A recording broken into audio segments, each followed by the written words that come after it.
We need to talk. Okay. I've been doing some thinking. Okay. Okay, so in the Scream 7 trailer, the killer and Gail, in a like another trailer, not in the same one, but another trailer, both make mention that Tatum is the same age as Sydney was when it all started. It started 30 years ago. We're in 2026. That means Tatum is 17. Right? So in 2026, Tatum is 17, which means she was born in 2009.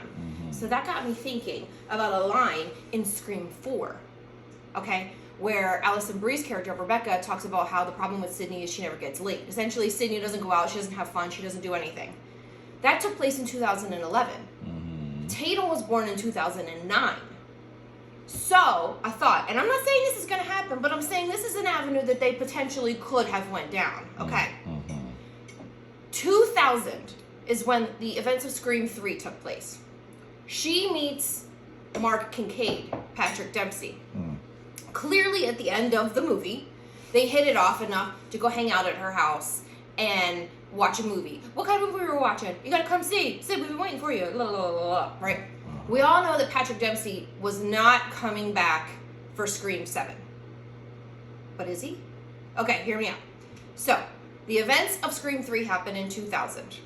It is reasonable that this couple, they just met in 2000, it is reasonable that they courted, dated, engaged, got married, had a kid, divorced in a 9-year time span.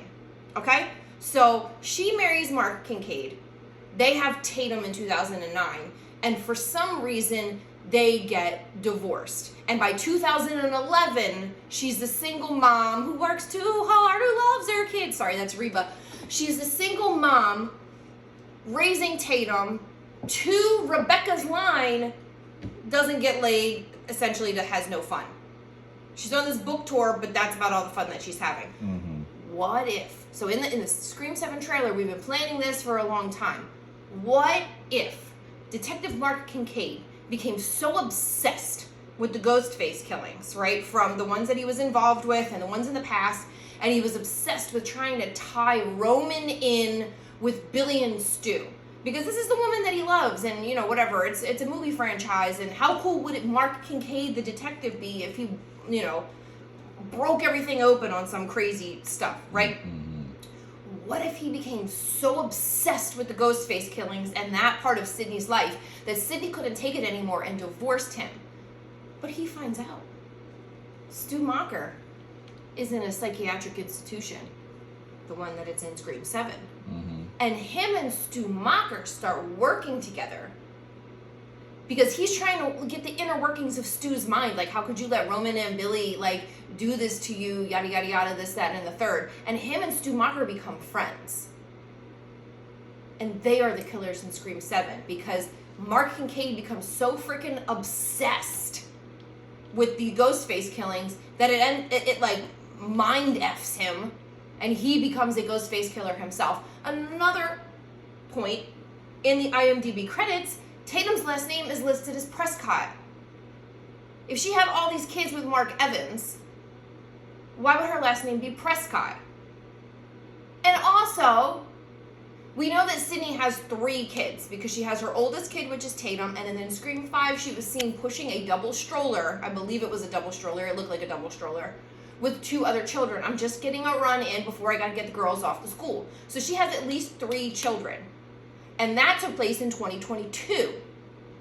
So are we to believe that she met Mark Evans, had a kid in 2009, then had a couple more kids, you know, in 2000, let's say, they're COVID babies?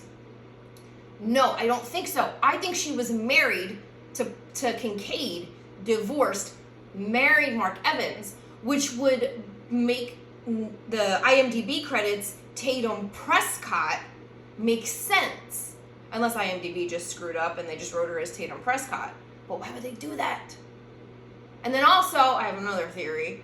Maybe Anna Camp's character, which I don't know who she's playing, was a former psychiatric patient that met Stu Macher, fell in love with Stu Macher, had a baby with Stu Macher, and Stu Macher and Anna Camp's character are already psychos, pass the psycho gene onto their child.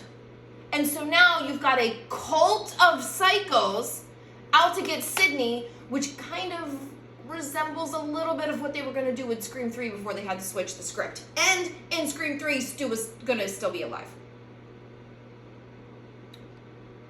That's a lot. That is all.